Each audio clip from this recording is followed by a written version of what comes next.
Hello friends, Dhamus kitchen and vlog પર તમારું સ્વાગત છે. મિત્રો, શું તમારે એવું થાય છે કે ક્યારેક કશું ઘરનાને એટલું પસંદ આવે કે વારંવાર એ જ બનાવવાની ડિમાન્ડ આવે? મારે પણ આ જ સિચ્યુએશન થઈ છે. ઘરમાં બધાએ પેટ ભરીને ખાધા પછી પણ વારંવાર આ ટેસ્ટી રેસિપી બનાવવાની ફરમાઈશ કરે છે. વળી બનાવવાની રીત પણ સાવ સરળ છે. સૌથી પહેલાં આપણે અહીંયા 1 કપ જેટલા પૌવા લઈશું.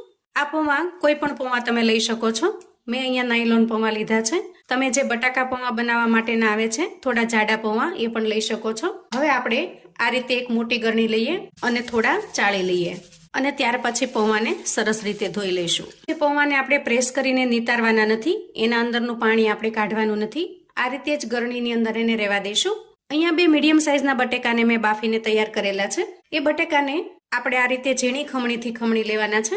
આ રીતે બટેકાનો માવો બનાવીને તૈયાર કરી લીધો છે. હવે આપણે થોડા મસાલા કરીશું. સૌથી પહેલા ઉમેરીશું સ્વાદ પ્રમાણે મીઠું, 5 ચમચી જેટલી હળદર ઉમેરીશું, થોડી ઝીણી સમારેલી કોથમીર ઉમેરીશું અને ત્યાર પછી 1 નાના વાટકા જેટલો ચોખાનો લોટ ઉમેરીશું. અહીંયા તમે ચોખાના લોટની જગ્યાએ તપકીરનો લોટ વાપરી શકો છો અથવા તો મેંદાનો લોટ વાપરી શકો છો.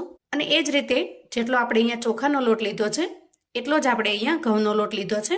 પણ ઘઉંનો લોટ છે એ આપણે થોડો બાકી રાખીશું. બધી જ વસ્તુને મિક્સ કરતા જો વધારાના લોટની જરૂર પડે તો આપણે આ લોટનો ઉપયોગ કરીશું. હવે હાથની મદદથી આ બધી જ વસ્તુને સરસ રીતે મિક્સ કરી લઈએ. અહીંયા એ વાતનો ખ્યાલ રાખવાનો છે મિત્રો કે આપણે આમાં પાણીનો ઉપયોગ બિલકુલ કરવાનો નથી. જરૂર જણાય તો જ પાણીનો ઉપયોગ કરવાનો છે. બાકી બટેકાનું જે મોઇસ્ચર છે એમાં જ લોટ સરસ રીતે બંધાઈને તૈયાર થઈ જશે. પણ ઘણી વખત બટેકાની અંદર જો પાણીનું પ્રમાણ ઓછું હોય તો આપણે થોડું પાણી ઉમેરવાનું. તો જુઓ, મેં અગાઉ કહ્યું એમ બટેટાના મિશ્રણમાં જ લોટ સરસ રીતે બંધાઈને તૈયાર થઈ ગયો છે. હવે આ રીતે બાંધીને તૈયાર કરેલા લોટને આપણે ઢાંકણ ઢાંકી થોડી વાર માટે સાઈડ પર મૂકીશું અને ત્યાર પછી એક મિક્સિંગ બાઉલ લઈશું. આપણે જે પૌવાને પલાળીને તૈયાર કરેલા છે એ સરસ રીતે રેશ થઈ ગયા છે અને આ રીતે દબાવતા સરસ રીતે મેશ પણ થઈ જાય છે. મતલબ કે એ સારી રીતે પલળીને તૈયાર થયા છે. હવે આ તૈયાર થયેલા પૌવાને આપણે બાઉલમાં ટ્રાન્સફર કરીશું. હવે પૌવાની અંદર આપણે થોડા રૂટીન મસાલા કરીશું. સૌથી પહેલા 5 ચમચી જેટલી હળદર ઉમેરી દઈએ. સ્વાદ પ્રમાણે મીઠું ઉમેરીશું. તો મીઠું આપણે અહીંયા માત્ર પૌવાના ભાગનું જ ઉમેરવાનું છે, કેમ કે બાકીનું મીઠું આપણે આગળ જે મિશ્રણ તૈયાર કર્યું એમાં ઉમેરેલું છે. ખાસ એ વાતનો ખ્યાલ રાખવાનો, નહીં તો ખારું થઈ જશે. અડધી ચમચી લાલ મરચું પાવડર ઉમેરીશું. 1 લીલા મરચાના એકદમ ઝીણા ઝીણા ટુકડા કરીને તૈયાર કરેલા છે એને ઉમેરી દઈએ. થોડી ઝીણી સમારેલી કોથમીર ઉમેરીશું. 1 મીડિયમ સાઇઝની ડુંગળીને મેં એકદમ ઝીણી ઝીણી સમારીને તૈયાર કરેલી છે એને ઉમેરી દઈએ. અહીંયા તમે જો ડુંગળી ન ખાતા હો તો સ્કીપ કરી શકો છો. અને ત્યાર પછી 2 થી 3 ચમચી જેટલા શિંગદાણાને મેં અહીંયા શેકીને તૈયાર કરેલા છે. તમે ઈચ્છો તો અહીંયા કાચા શિંગદાણા પણ લઈ શકો છો, પણ શેકેલા હશે તો એનો ટેસ્ટ એકદમ સરસ ક્રન્ચી લાગે છે. એને અધકચરા ક્રશ કરી લેવાના છે અને રેસીપીની અંદર આ શિંગદાણાનો ટેસ્ટ ખરેખર એકદમ અમેઝિંગ લાગે છે. તમે જ્યારે ટ્રાય કરશો ત્યારે ચોક્કસથી ખ્યાલ આવશે. અડધી ચમચી જેટલો આપણે અહીંયા કિચન કિંગ મસાલો ઉમેરીશું. તમે અહીંયા પાઉંભાજી મસાલો ઉમેરી શકો છો અથવા તો કોઈ પણ ગરમ મસાલો તમારી પાસે જે અવેલેબલ હોય એ ઉમેરી શકો છો. એકદમ સરસ મજાનો ચટપટો ટેસ્ટ લાવવા માટે 5 ચમચી જેટલો આપણે આમચૂર પાવડર ઉમેરી દઈએ અને અડધી ચમચી જેટલા ચીલી ફ્લેક્સ ઉમેરીશું. અને છેલ્લે 1 મોટી ચમચી જેટલું દહીં ઉમેરવાનું છે. અહીંયા દહીં આપણે મોળું પસંદ કરવાનું છે, કેમ કે ખાટું દહીં હશે તો રેસિપીમાં ખટાશનું પ્રમાણ વધી જશે અને રેસિપીનો ટેસ્ટ પણ બગડી જશે. હવે પૌવાની અંદર આપણે જે કાંઈ મસાલા કર્યા છે એ બધા જ મસાલાને સૌથી પહેલાં તો સરસ રીતે મિક્સ કરી લેવાના. આ રીતે ચમચીની મદદથી ફાવે તો ચમચીની મદદથી અથવા તો તમે હાથની મદદથી પણ મિક્સ કરી શકો છો.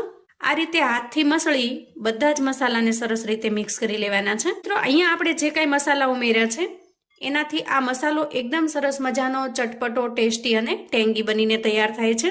તમે ઈચ્છો તો આના અંદર કોઈ વધારાના વેજીટેબલ્સ પણ ઉમેરી શકો છો, જેમ કે લીલા વટાણા છે, સ્વીટ કોર્ન છે, ગાજરનું છીણ છે અથવા તો કેપ્સિકમ મરચાના ટુકડા છે. અને સૂકા મસાલામાં પણ ને જે મસાલા વધારે પસંદ હોય એ મસાલા પણ ઉમેરી શકો છો. તો રેસિપી એકદમ સરસ મજાની ફ્લેક્સિબલ છે. તમે તમારી પસંદગી અને તમારા સ્વાદ પ્રમાણે આમાં ચેન્જીસ પણ કરી શકો છો. અહીંયા મિશ્રણ એકદમ સરસ રીતે બનીને તૈયાર થઈ ગયું છે. તો હવે આ તૈયાર થયેલા મિશ્રણને આપણે સાઈડ પર મૂકીશું અને ત્યાર પછી રેસ્ટ થવા મૂકેલા લોટને ચેક કરી લઈએ. લોટનું ટેક્સચર એમનું એમ સેમ ટુ સેમ છે, એ વધારે કઠણ કે ઢીલો નથી થયો. હવે આપણે થોડું તેલ ઉમેરી લોટને સરસ રીતે કૂણવી લઈએ. અને ત્યાર પછી એમાંથી એક સરખી સાઈઝના લુવા કરી લઈએ. લુવા અહીંયા આપણે બહુ મોટા પણ નહીં અને સાવ નાના પણ નહીં એ રીતના બનાવીશું. તો જુઓ, આટલા મિશ્રણમાંથી ટોટલ 7 લુવા બનીને તૈયાર થયા છે. હવે આપણે હાથની હથેળીમાં થોડું તેલ લઈ લઈએ અને બંને હથેળીને ઓઇલથી ગ્રીસ કરી લઈએ. ત્યાર પછી તૈયાર કરેલા લુવામાંથી એક લુવો લઈશું અને લુવાને આપણે આ રીતે વાટકીના શેપમાં તૈયાર કરીશું. ત્યાર પછી આપણે જે પૌવાનું મિશ્રણ તૈયાર કરેલું છે એ મિશ્રણને એમાં 1 ચમચી જેટલું ભરી દઈએ. અહીંયા તમે લુવો જો મોટો બનાવ્યો હોય તો મિશ્રણ થોડું વધારે જોઈશે. અને ત્યાર પછી અંગૂઠાને અંદરની સાઈડ પ્રેસ કરી આંગળીની મદદથી મિશ્રણને ઉપરની સાઈડ ખેંચવાનું છે. તો મોટા ભાગે આ રીતનો નાસ્તો આપણે ઘરમાં બનાવતા જોઈએ, જેથી આ રીત તમને સૌને ખ્યાલમાં જશે. અને ત્યાર પછી ઉપરની સાઈડ આપણે બંધ કરી દેવાની છે. જુઓ, બનાવવાની રીત એકદમ સિમ્પલ અને સરળ છે. હું તમને હજી એક કરીને બતાવી દઉં. મિશ્રણને આ રીતે લઈ એને કટોરીનો આકાર દેવાનો છે અને ત્યાર પછી એના અંદર પૌવાનું મિશ્રણ ભરી દઈશું. હવે આ જે કિનારીનો ભાગ છે એ ભાગને આપણે ઉપરની તરફ થોડો થોડો ખેંચતો જવાનો અને અંગૂઠાની મદદથી અંદરની સાઈડ પ્રેસ કરતું જવાનું છે અને પછી છેલ્લે આપણે એને બંધ કરી દેવાનું છે. તો હું અહીંયા બધા જ નાસ્તાને એ રીતે બનાવીને તૈયાર કરી લઉં છું. તો જુઓ, આ રીતે બધો જ નાસ્તો બનીને તૈયાર થઈ ગયો છે. હવે આપણે ગેસ તરફ જઈશું. અહીંયા મેં ગેસ ઉપર અગાઉથી જ તેલ ગરમ થવા માટે મૂકી દીધું છે. તેલ પણ સરસ રીતે ગરમ થઈ ગયું છે. થોડું મિશ્રણ નાખી આપણે ચેક કરી લઈએ. જુઓ, આ રીતે નાસ્તો તરત જ ઉપર આવી જાય એટલે સમજવાનું કે તેલ સરસ રીતે ગરમ થઈ ગયું છે. હવે આપણે તૈયાર કરેલા નાસ્તાને 1 by 1 તેલમાં ઉમેરીશું અને એક સાથે જેટલો નાસ્તો સમાય એટલો આપણે ઉમેરીશું અને આ રીતે નાસ્તાને સરસ રીતે તળી લઈશું. સૌથી પહેલા નીચેની સાઈડ સરસ રીતે તૈયાર થાય ત્યાર પછી આપણે એની સાઈડને ચેન્જ કરીશું. બધી જ બાજુ એકદમ સરસ મજાનો ક્રિસ્પી થઈ જાય ત્યાં સુધી ફ્રાય કરી લેવાનો છે. અહીંયા બધા જ નાસ્તા એકદમ સરસ ક્રિસ્પી થઈ ગયા છે.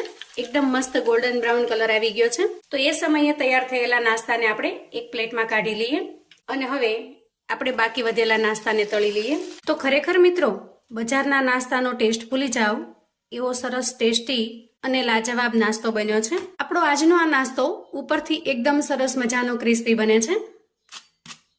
વાહ, જુઓ, જોતા જ ખાવાનું મન થઈ જાય એવો સરસ મજાનો ટેસ્ટી અને લાજવાબ બન્યો છે. કોઈ પણ ચટણી સાથે આ નાસ્તો ખૂબ જ ટેસ્ટી લાગશે. સવારે બ્રેકફાસ્ટમાં અથવા તો સાંજે નાની મોટી ભૂખમાં બનાવીને તૈયાર કરી શકો છો. અથવા તો સાંજે કશું હળવું ખાવું છે તો પણ એના માટે આ નાસ્તો એકદમ સરસ બેસ્ટ બની રહેશે. હું તો આ નાસ્તાને પૌવાની કચોરી કહું છું. તમે આ નાસ્તાને શું નામ આપશો એ મને કોમેન્ટમાં ચોક્કસથી જણાવજો. મિત્રો, મારી આજની આ મહેનત જો તમને થોડી ઘણી પસંદ આવી હોય તો વિડીયોને એક લાઈક ચોક્કસથી આપજો. તમારા ફેમિલી, ફ્રેન્ડ્સ અને મિત્રોને પણ આ રેસિપી મોકલી આપજો. સાથે સાથે જો ચેનલ પર તમે નવા છો મિત્રો તો ચેનલને પણ સબસ્ક્રાઈબ કરજો. આવી અવનવી રેસિપી જાણવા માટે ફરી મળીશું. ત્યાં સુધી આવજો.